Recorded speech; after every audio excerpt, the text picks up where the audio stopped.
Welcome to Creative Side Jewelry Academy of Austin, online at creativeside.org. I'm Courtney Gray. I started my school here, Creative Side Jewelry Academy, 4 years ago. I'm here in Austin, and I'm going to tell you about jewelry making today. I'm going to show you guys how to use your flex shaft tool today. Once you get into jewelry making, it's a very important tool. We find it just really essential for finishing out jewelry, drilling holes, all sorts of things that you can use this tool for. It's a foot-operated piece of equipment. You have a motor, and then you have a handpiece, and you have a foot pedal that actually controls that motor.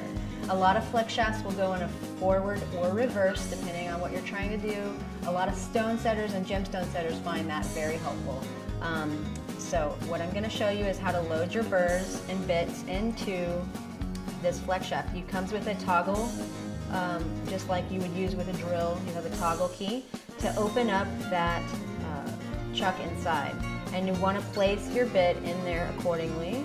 So depending on the thickness of the mandrel of your tool, you'll need to open that up.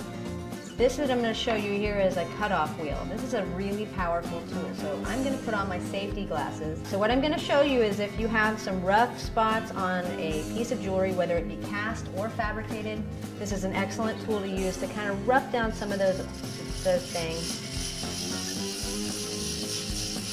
Smooth them out, removing heavy scratches. Always start with your heaviest tool, then work your way to the finer tools. You can work down to sandpaper at this point or whatever you choose. Okay, and you can work your way down depending on if you have scratches on the top, you can hit the top. As you see here, I always have my pointer finger propped on my bench pen at this, while I'm holding the flex shaft tool. So there's a ton of tools. If you start looking in catalogs, looking online, there's silicone wheels. This is an excellent tool. It's a very professional tool, blue silicone wheel.